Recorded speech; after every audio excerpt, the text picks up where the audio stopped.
Imagine the ground trembling beneath your feet. Not from an earthquake, but from two living tanks, closing the distance. This isn't background noise. This is mass on the move. On one side stands the elephant, a walking fortress of muscle, memory, and sheer weight, so powerful it can reshape entire landscapes with a single step. Every movement is deliberate. Every decision calculated by a brain built for long-term memory, social strategy, and controlled dominance. Now shift your eyes to the other side, the rhino, a prehistoric battering ram, short-tempered, thick-skinned, and engineered for explosive violence where hesitation equals death. Where the elephant controls space slowly, the rhino claims it instantly. Momentum is its weapon. Impact is its language. This isn't a fight of claws, speed, or fancy tactics. This is a collision of evolutionary philosophies. Brute force versus controlled dominance. Raw momentum versus intelligence and restraint. If these two giants ever crossed paths, the winner wouldn't be decided by who's angrier. It would be decided by who controls distance, timing, and the unforgiving laws of physics. So today, we're breaking down exactly how this impossible showdown would unfold. Because when titans collide, nature doesn't pick sides, it reveals truth. The elephant isn't just big, it's a walking marvel of biological engineering. Every inch of its body is built for intelligence, memory, and control, not chaos. This is power with a brain behind it. Start with the trunk. It contains more than 40,000 individual muscles, making it one of the most versatile tools in the animal kingdom. That same trunk can rip branches from full-grown trees. Then, seconds later, delicately pluck a single blade of grass without tearing it. It functions as a hand, a nose, a drinking straw, and a communication device, all rolled into one living multi-tool. No horns, no claws, just precision. Behind that trunk sits the largest brain of any land animal. And it's not just big, it's specialized. Regions tied to emotion and memory are especially enlarged. That's why elephants can recognize themselves in mirrors, solve multi-step problems, and understand cause and effect. They remember faces, places, and threats for decades. Cross an elephant once, and it may never forget. Even their feet are engineered for dominance through control. Thick, shock-absorbing pads cushion each step. A 6-ton animal can move almost silently, not because it's sneaking, but because nature built it that way. Communication is where elephants start to feel almost otherworldly. This isn't sound as we understand it. It's something deeper. Elephants use low-frequency infrasound calls that travel for miles through open air. Those same vibrations move even farther through the ground itself. Entire herds can coordinate across vast distances without ever seeing one another. It's less like shouting and more like sending seismic messages. Their feet play a key role in this hidden language. Elephants can feel vibrations traveling through the earth, turning the ground into a living radar system.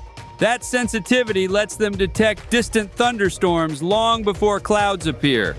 They literally follow the promise of rain, guiding migrations toward future water sources.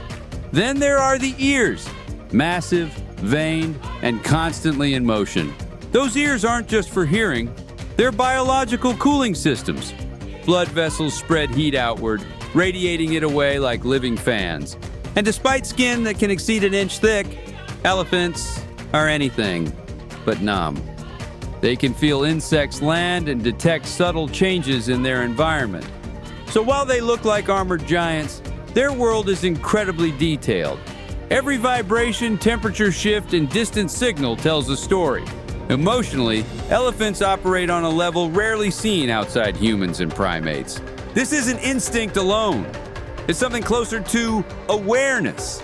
They form lifelong family bonds that can span decades.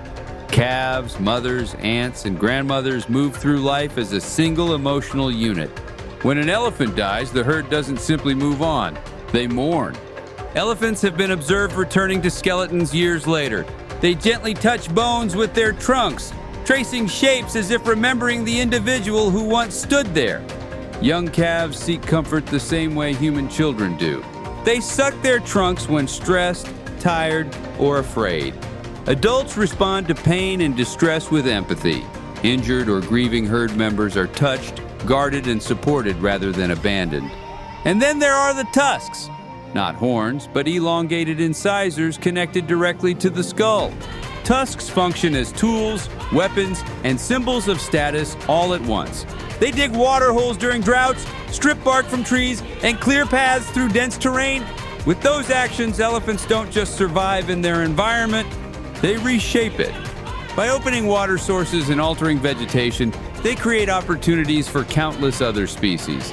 Entire ecosystems benefit from their presence. So elephants aren't simply large animals dominating space. They are architects of ecosystems. They are emotional thinkers, living proof that intelligence doesn't need speed or constant violence to rule the land. Now enter the rhino, an ancient powerhouse that looks like a brute, but operates with brutal efficiency. At first glance, it's pure armor, a living battering ram built low, wide, and unapologetically solid.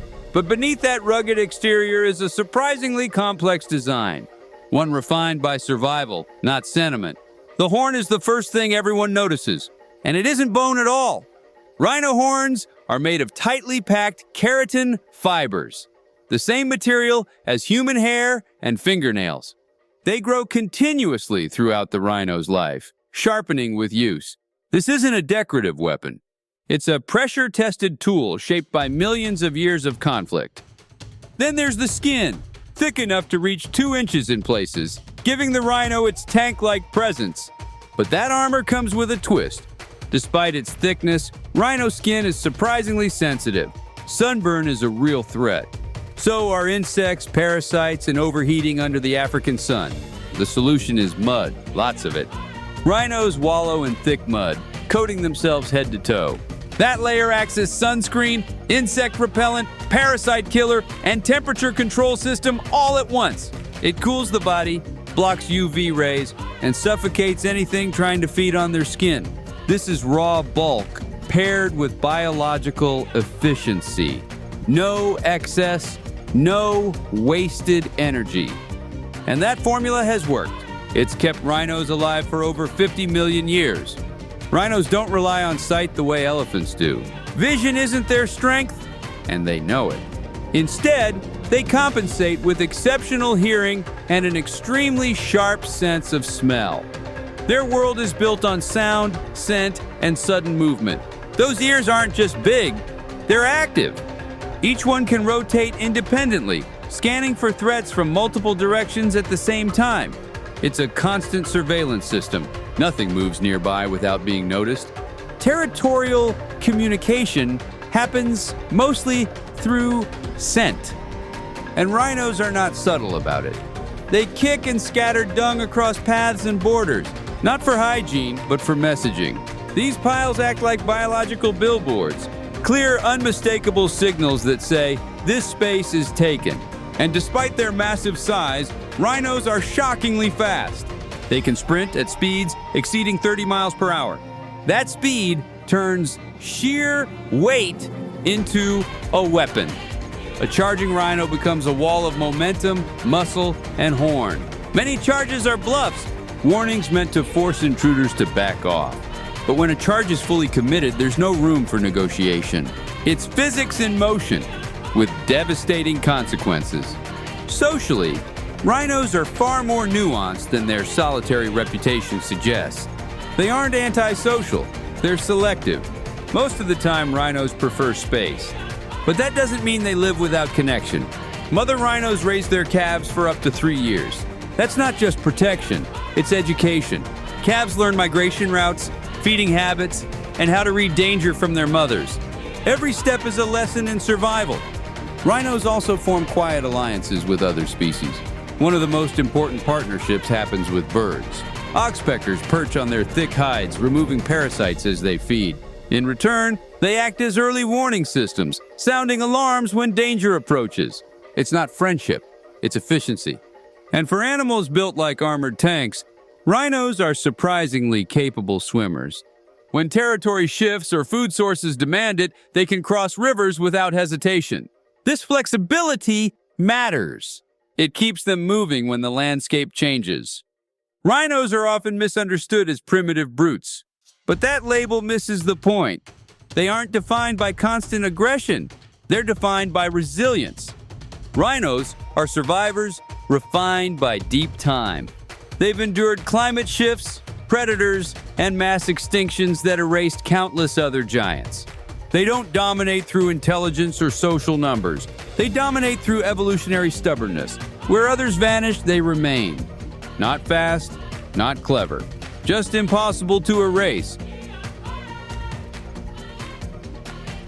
If this hypothetical encounter unfolds on open ground, the balance immediately tilts. This is where the elephant enters with overwhelming physical advantages. Size alone becomes a deciding factor. An adult elephant can outweigh a rhino by several tons. That difference isn't just about weight, it's about control. More mass means greater reach, leverage, and the ability to dictate space. The elephant's height adds another layer of dominance. It can strike downward, turning gravity itself into a weapon. Its tusks aren't just ornaments. They are long, bone-anchored spears connected directly to the skull. Those tusks are capable of goring, lifting, and throwing an opponent off balance. A rhino's horn is dangerous, but it operates on a lower plane. Then there's the mind behind the movement. Elephants bring higher intelligence and situational awareness into the encounter. They're far more likely to assess distance, angle, and timing. This isn't a blind rush. It's calculated pressure. Where a rhino commits forward, an elephant can adjust mid-action. That flexibility matters when mass collides. Physically, the elephant is built to absorb punishment. Thick skin, powerful neck muscles, and shock-absorbing legs help it withstand impact without losing balance. Even a heavy hit doesn't necessarily knock it off its feet. Staying upright means staying in control. And if the clash drags on, stamina becomes the silent weapon. Elephant physiology is designed for long-distance travel and sustained exertion. This isn't an animal built for panic bursts. It's built to keep going.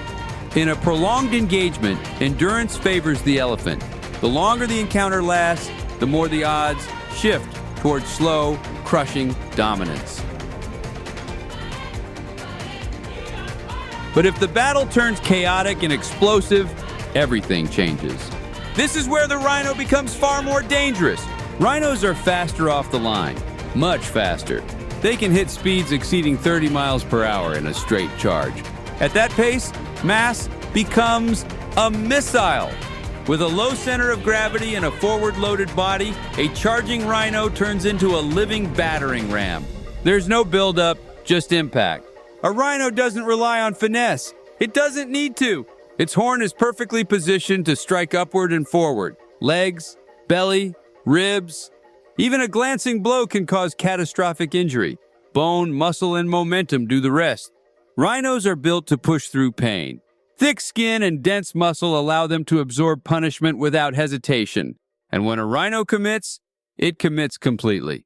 There's no second-guessing mid-charge. That aggression curve is steep. Once the switch flips, everything goes forward. But that same commitment carries risk. Because chaos cuts both ways. Rhinos have limited agility and notoriously poor eyesight. Their charges often lock into tunnel vision. If a rhino misses its target or clips an obstacle, it doesn't pivot easily. Recovery takes time, and time is dangerous, especially against something bigger. If the rhino overcommits or becomes trapped against terrain, the elephant's size and leverage become decisive. One shift, one push, and the momentum reverses. In that moment, raw aggression gives way to physics, and physics doesn't forgive mistakes. In the end, this matchup isn't about who's stronger. It's about who controls the terms of engagement. The elephant dominates through mass, reach, intelligence, and endurance. It's built to manage space, absorb pressure, and crush resistance over time. This is slow authority, measured power. The rhino thrives on speed, force, and intimidation. It's designed to end conflicts in seconds, before strategy even has time to form. This is shock and awe. decisive and unforgiving. Put these two in a wide open arena with room to maneuver, and the advantage tilts toward the elephant.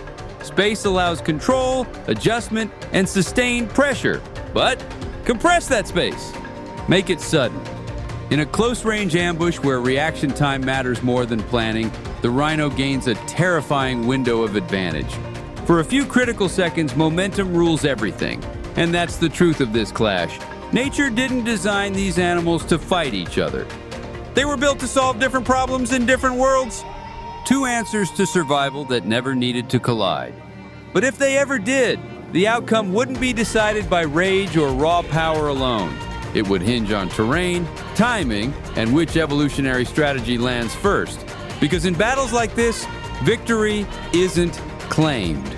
It's created by physics, preparation, and the world beneath their feet. In the end, this hypothetical battle isn't about crowning a universal champion. It's about understanding what true power really means in nature.